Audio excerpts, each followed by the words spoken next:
Greetings, I am Herbert Erpaderp, and if you couldn't tell by the title of this video, this is Ask a Herbert Erpaderp with me, Herbert Erpaderp. Today for a background, I've got some video I took of my mother's hermit crabs. I was lucky enough to get one changing shell on camera, which is pretty cool. These critters are all named after the Walking Dead characters, but I have no idea which is which, so I couldn't tell you the name of the one that changes shell. I might upload this video separately, so keep an eye out for that. Enough jibber jabber, I shall now deploy answers to the questions and also some responses to the comments. British Modeler says, "What's the weather like for you now? Because I'm currently in a massive thunderstorm. Ah, sunny Scotland." It was tempting to read that in a dreadful Scottish accent, but I resisted the urge. You can see that I responded in text form saying that it was sunny because it's coming into summer. It's been quite a few days now and it's still pretty nice and clear outside, as you can see. This was about 4:30 PM on the Tuesday, which is when I was writing these answers. As I said, I had replaced the windshield wipers on my car. It has rained since then, but not at times that I've needed to drive. I think this is a good thing. Other drivers make driving in the rain plain awful. I'm sure it will have stopped being stormy in Scotland by now, but maybe if you want the rain to stop, you could try replacing your windshield wipers. Also, I liked that Fife is just a bit moist. Moist. Hansol Kang says, "Hi Herbert, do you have any plan working on Flames of War Soviet infantry? I really want to see your painting tutorial." At the moment I don't, at least not for Flames of War. I do have some bolt-action Soviets that will need painting, but they're not quite the same, are they? Thing is, I have several platoons of Soviet infantry painted already, and I don't much enjoy painting 15mm scale infantry to begin with. I do have some Flames of War Soviet artillery and their crews, and these will need to be painted eventually, so those crews are kind of like infantry, but there's not much of a chance of me painting any platoons of Soviet infantry specifically, at least not just for the fun of it. Richie Rose and Gimas Briada? I've definitely said that wrong. They both want to know where I come from. Other people have kindly answered for me, but I'm from Australia, though I do have a kind of neutral accent, I guess. This question does seem to come up fairly regularly. Maybe I need to start talking with a more Australian accent, eh? Be more of a stereotypical bogan, eh? Yeah, nah, she'll be right. Fucking you beauty. Struth and oath and other Australian sayings. Let's not. The Big Boy says, "What country would you like to visit the most?" That's a good question. I would like to go somewhere cold. I think my top choices would be between Canada and England. England because that's where the Bovington Tank Museum is, and there's bound to be a ton of other cool museums and historical sites. I love British steam locomotives, and so it would be amazing to see them in person and ride on them. I would also like to go to Canada because it seems like a nice place with some epic scenery. I have friends that I would love to see and spend some time with in both countries. It's really hard to choose one place because I'm an indecisive person. Really, I would love to go on a tour of famous World War II locations all over the world. That would be amazing and expensive, and it doesn't really answer the question. Jacob says, "Don't nuke the whales, please." You gotta nuke something. Deuce Coupe says, "I think, therefore I am." What does this phrase mean? Bacon! Where's the cookies? Does the dark side have them again? I can't tell if you're suggesting "I think, therefore I am" means bacon, or if you're just using bacon as an expression of joy, which I can totally get behind. I think bacon is a little bit overhyped on the internets lately, but it is still extremely delicious. "I think, therefore I am" either has something to do with being unable to doubt your existence when you're the one that's doing the doubting, or you've mistyped "I drink, therefore I am," Bruce. I wanted to make a better Monty Python reference here, but I suck. The dark side does have the cookies now. I'm afraid you will have to go and see them about it. Martin Strickfus says, "Herbert, is that actually a fake bone? More snacking between meals?" Oh shit, they're onto me, I mean, nope, absolutely 100% fake and not at all real. Let's just pause here for a second while this crab changes his shell. I find it really interesting to watch. See, it's pretty cool. I'd never seen one doing this prior to capturing it on videos. Good times. Now, where was I? Beat Jesk 8? think I've slaughtered that one a little bit, says, "Hey Herbert, first of all, I massively enjoy your content. Second, how did you start model building? I started right after I started playing World of Tanks. I wanted to have some tanks on my desk and such. Since then, almost 3 years ago, I have acquired over 200 tanks and other vehicles. Thank you for all your effort and cheers to you." Awesome, thanks and you're welcome. I did cover this in a bit more detail in Ask a Herbert Erpaderp a few weeks ago, but the short version is I was interested in model railways as a kid, and that sort of transitioned into tanks and planes and other stuff that was cheaper to buy. I don't remember what it was back then that made me think I want to do that. More recently, World of Tanks is a large part of why I started specifically building models of tanks and playing games like Flames of War and Bolt Action. And an ex-girlfriend is the reason I got into wargaming before that with Warhammer. Speaking of Warhammer, Chains and Pug wanted to know about my dislike for Citadel brushes. I think the main thing is a general dislike for Games Workshop and the fact that most of the things they make are at least a little bit overpriced, if not extremely so. I have no idea if Games Workshop has changed at all lately, but for a while it seemed that their motto was, "Fuck you, give us money." And I ended up with a bit of a sour taste in my mouth because of it. I have since found games and companies that I like a lot more. I do understand that a company is out to make money and they're not your friend, but it really felt like GW had a problem with their customers. And instead of being competitive with the ever-increasing number of good quality competitors, their solution seemed to be to increase prices and blame the customer. Also, I remember they seemed very much against community things like forums. I'm not sure how much of it is fact, but a friend of mine would always lament about things like White Dwarf going from hobby magazine with cutouts and ideas for making your own terrain to "here's what to buy from Games Workshop now" magazines. But I don't really know much about that. I've only ever really flipped through White Dwarf very irregularly and I never bought it. Of course, this is all just my perception, and I have no idea what anyone at Games Workshop actually thought, and I'm definitely not an expert on how companies should be run or anything like that. Martin Strickfuss's comment seems to suggest Games Workshop has had some changes and improved their customer communications, which sounds good, though I'm not really interested in going back. As for the brushes themselves, they're decent enough and fairly hard wearing. As I said in text form, they are a little bit overpriced, and you can get brushes of a better or at least equal quality for cheaper.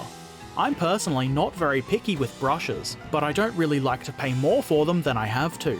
Pug had additional comments. He suggests Tamiya 1/48 scale tanks. I've never actually seen them. I would like to get my hands on some though. I actually went out the other day to try and find some 1/48 scale tanks of any brand, without much success. I'll probably have to order that scale online.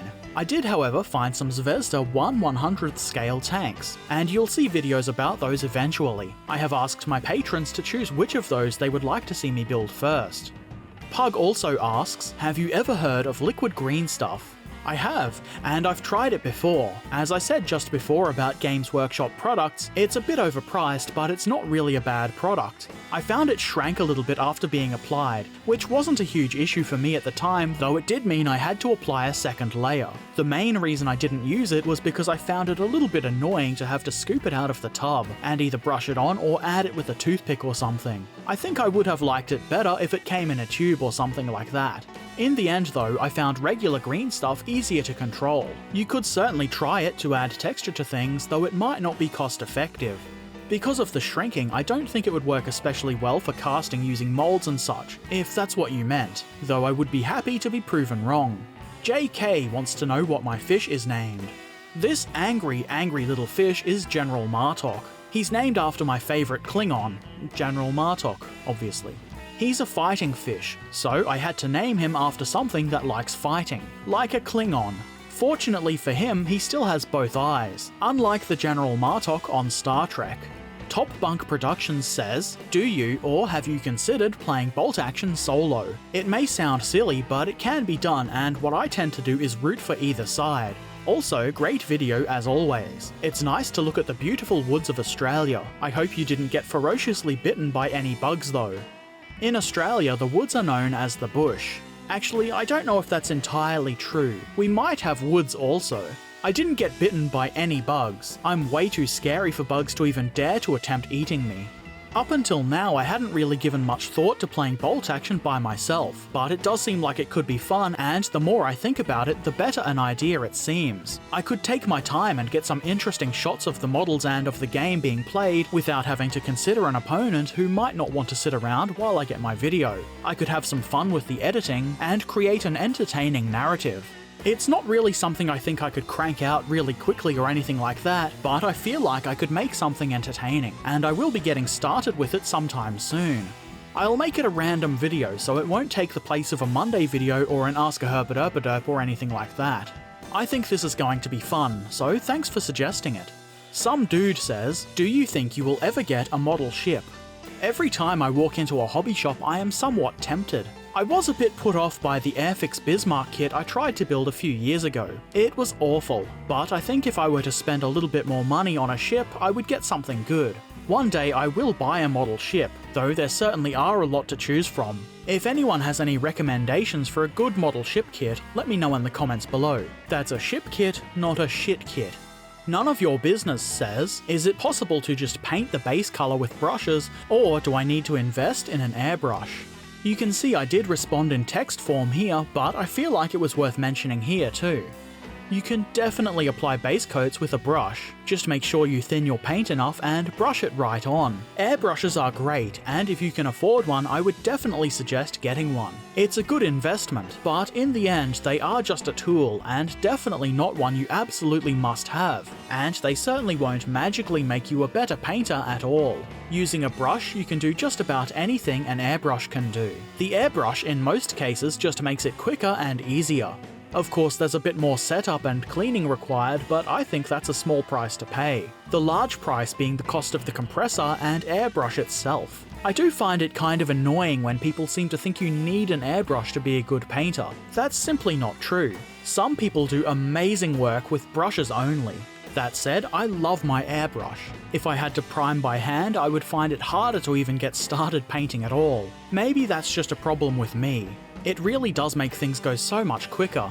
The answer is no, you don't need to invest in an airbrush, though I would highly recommend it if you can afford it. The Agile Aardvark says, well, I'm not going to read it all out because this is a really long comment, but it is pretty much all good advice. Especially things like not letting the brush sit hair down in the water container. I still cringe when I remember doing that as a kid. And not ramming your brushes into the bottom of the water pot and smearing it there to try and clean it out. Though I can be pretty rough with some of my brushes, like ramming them into crevices on models and such, I do try to avoid it with my good brushes. And not dunking your brush in the paint all the way up to the ferrule.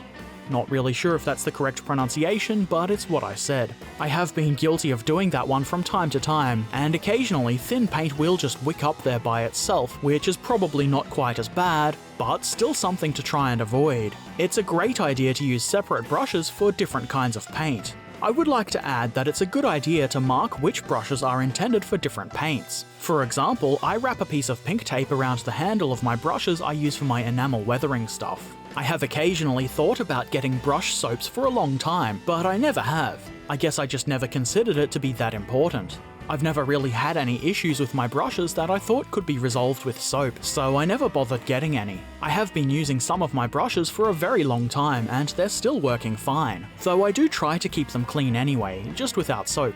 One thing I don't entirely agree with is buying expensive brushes. If you can afford it, sure. Good quality tools are always, well, better, but it's not 100% necessary. I mean, my cheaper brushes have lasted me a good long while with reasonable care, so I don't think it's a case of expensive brushes necessarily lasting longer than cheaper ones. Though I guess to be fair, my cheapish brushes are still more expensive than the crappy cheap brushes you get from the dollar store or whatever. Those dollar store brushes, yeah, they're probably not really going to last very long or even work very good to begin with. What I'm trying to get at is you don't really need the most expensive top-of-the-line brushes. If someone is ruining brushes frequently, buying Winsor & Newtons probably isn't going to fix that. Something I've seen over the years is people thinking that having the best, most fancy brushes is going to make them really good at painting, which is of course false. I would argue that a good painter can do good work with cheaper brushes, and somebody with limited skill for whatever reason is not suddenly going to be painting award-winning models when they buy expensive brushes. It kind of reminds me of my experiences in music. I've played in bands and encountered a lot of musicians, though sometimes that is definitely the wrong term. You see some dudes absolutely rocking on cheap instruments, and then you meet the guy, usually a guitarist, who just spent $5 on a new guitar because it's what famous Guitar-y McGuitarison uses and he thinks it will make him as awesome as Mr. McGuitarison, but he still can't play his way out of a wet paper bag.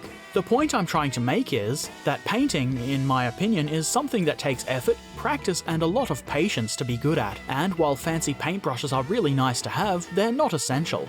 As long as you take care of your brushes, the slightly cheaper options should work fine. All that said, once I feel like my current brushes need replacing, I will probably buy some Winsor & Newtons. Gruppenführer45 says, paint scheme idea, Stalingrad. I know what you meant, but my mental image is a panzer with a nice painting of the city of Stalingrad on the side. I think it would work best on a panzer with Scherzen.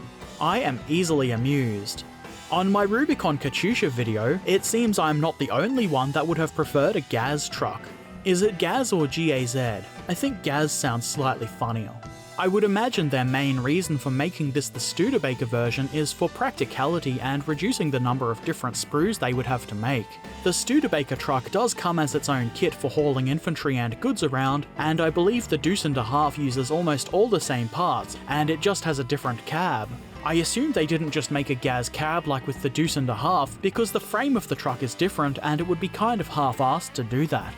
Like Top Bunk Productions, I would also love to see Rubicon make a Gaz truck.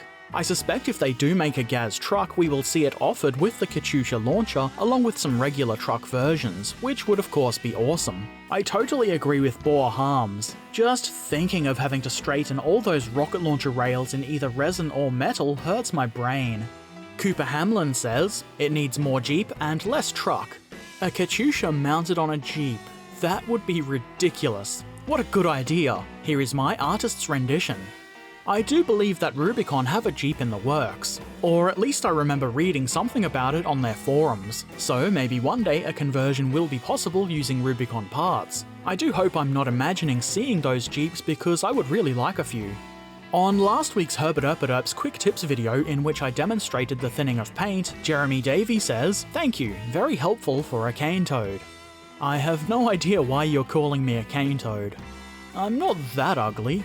Jacob says, or you can spray paint the model. This wasn't meant to be mean, just trying to be funny in my life. You big meanie. Well, you could spray paint the model, but if you do so with an airbrush, you're almost always going to have to thin the paint anyway. Speaking of airbrushes, Pate2 Inc. says, do you know of a good brand of airbrush that doesn't cost too much? Well, I'm not sure what you define as too much, and I haven't been shopping for an airbrush for some time, so I don't really know what's current. My first airbrush, and the one I still use most of the time, came from Runway 13, which is an Australian company. I got the brush with a compressor for something like $300. The compressor wasn't all that good and it only lasted about a year. It does still work, but it's got something wrong with it in that it doesn't ever switch off, even when the tank is full. Maybe it has a leak. At any rate, the tank was small, so it would be running most of the time while I was painting anyway. The airbrush lasted a lot longer than that. It did break at one point though. I contacted Runway 13 and they sent out a new airbrush body.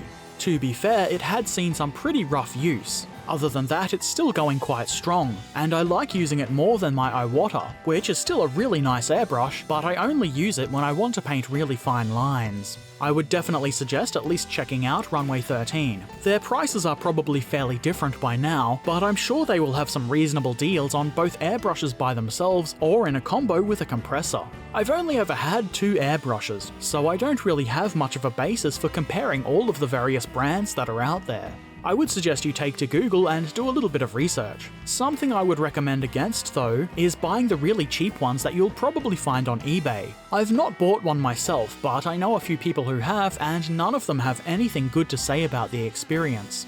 Like I was saying just before about brushes, you don't have to buy the most expensive tool, but on the other hand, you do get what you pay for. With something like an airbrush that has intricate small moving parts that need to be fairly precise, buying a cheap and probably poorly made one is more than likely going to be a frustrating experience. You'll be spending a lot of time fighting with the brush rather than getting painting done. Some people do suggest using a cheap one just to try it and see if you like using an airbrush. I don't agree, because you're not going to get the same experience. There's just so much potential for it to be a frustrating waste of time. That said, you might be able to find a good quality airbrush on eBay, so don't immediately discount that site. If you see something you like the look and price of, try to find some reviews. Of course, do take the reviews with a grain of salt, though they can be helpful.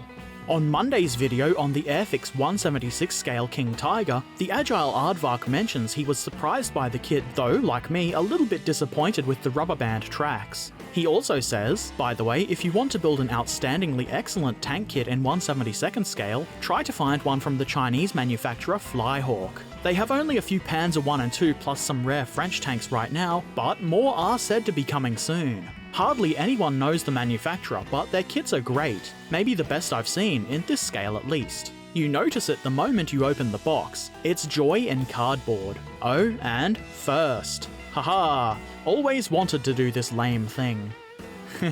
Is it cheating to be a patron and comment first before everyone else can?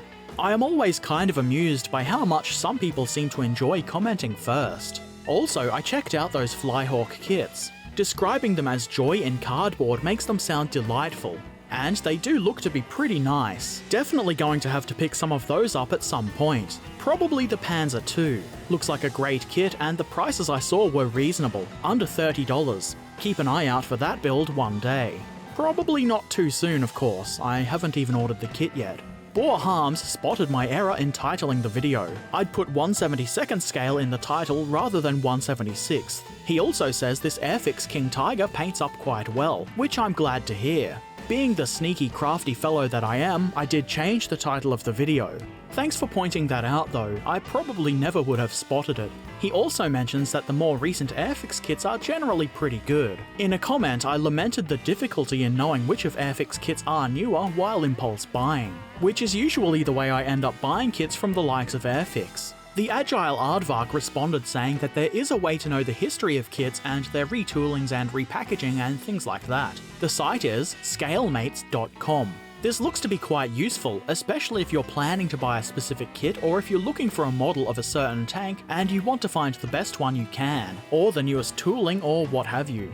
It is always a good idea to do some research before making a purchase. Of course, this isn't really helpful while impulse buying. I want a model and I don't want to stand there in the hobby shop reading reviews. It would be nice if there was a sticker saying new tooling on the box or something like that, or even maybe a date that the model was made. Though in all seriousness, I don't think it's a huge problem to me, especially for cheaper kits like Airfix. Bigger purchases, I think it's a great idea to use Scalemates or something like that to do a bit of research. Kiro the Avenger says, "It's a shame that most Tiger II models use the Porsche turret. I've always felt the Henschel turret looked way cooler." I do agree, I think the Henschel turret looks much cooler. I guess it depends on where you're looking for your King Tigers and what scale. I've always seen a pretty good mix of both kinds of turret, but to be fair, I mostly look at Wargaming stuff. This is the only Tiger II I have with the Porsche turret. That said, I only have 3 King Tigers. Maybe I need to get more. I would like one for bolt action. Top Bunk Productions says, "I may be the only one here who likes rubber band tracks. So long as they're done decently. I'm just too impatient for link and length tracks and it's easier for me to paint rubber band tracks. Do I deserve forgiveness?" I'll consider forgiving you. You don't really need forgiveness because there's nothing wrong with having a different preference to others, and you're definitely not the only person that prefers rubber band tracks. I can see the appeal of rubber band tracks. Link and length can totally be frustrating. I'm fairly patient though, so I don't mind putting together kits with lots of tiny little bits. We're all different and your preferences are just as valid as mine. Pug says, "Nice. I have a King Tiger made by Revell. I think they use the same molds as this, but on the Revell one you get those link and length tracks. Also, do you have any tips for World of Tanks? I want to get into it, but I can't even get a kill." Sounds like I'm going to have to get myself a Revel kit. I don't really see their armor kits on the shelves in the physical hobby shops I go to. There's usually plenty of planes though. I might use scalemates.com to do some research and do some shopping online.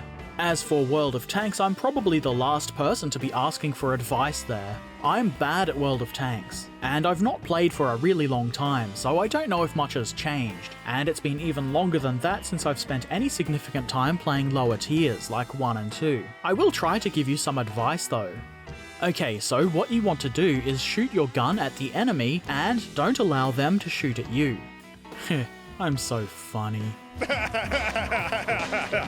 Oh man. Seriously though, take your time aiming when you can. Try to avoid shooting on the move. You should try and aim for the weak spots. There's plenty of guides to show you where those are on each tank, though personally I don't care enough to use those guides. I would forget where the specific weak spots on each tank are anyway. But in general, the weak spots on the tank are vision devices, hatches, and things like that. Also, usually the front armor is stronger than the sides and rear, so if you can, shoot the enemy in the sides or rear. The rear usually has the thinnest armor.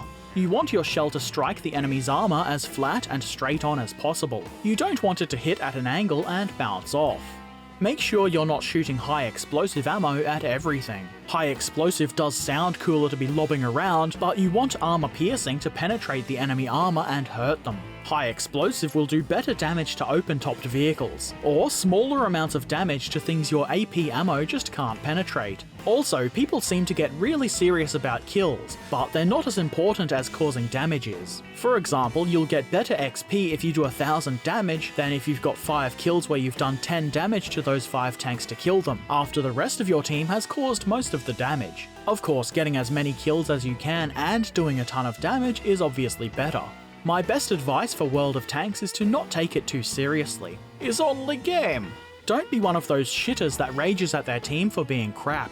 Most people that rage about their team's skill or lack thereof are good examples of the Dunning-Kruger effect. Even people that are really good at the game taking it super seriously are comical, and a little bit sad, but mostly comical. I do always enjoy laughing at those guys though, so the game might be a little bit less funny if they didn't exist. Boon Gaming YT says, in the middle of painting a bigger king tiger? Ooh baby, I'm waiting for that video. Jacob agrees. Haha, you sure are waiting. Oh, that was a bit mean. It's still going to be a fair way off, so don't hold your breath. You'll probably die. I wish I could get it done sooner, but slow painter is slow. Last fortnight, I asked for some suggestions for interesting YouTube channels to check out. So far, I've only received 2. Lennart Hoek said, you should watch some Neebs gaming videos. They have a great playlist with joke videos and very funny gaming videos in general. I did check out Neebs Gaming and I actually enjoyed it. The first one I watched was a scrap mechanic video where they were making bombers, and it was quite entertaining. So I subscribed and I watched a few more videos. I noticed one of the guys sounds a little bit like Bruce from Funhouse, which is cool. I'm always a little bit unsure when being recommended gaming channels. There's always that expectation that it's just going to be some kid screaming at his game or something without much entertainment value, but Neebs Gaming is certainly not that. So thank you for the suggestion. Bobbing along said, since you like space things, you would probably enjoy the Vintage Space channel by Amy Shira Titel. I'm still not sure how to say that. It's all about the early days of space exploration, up through Apollo.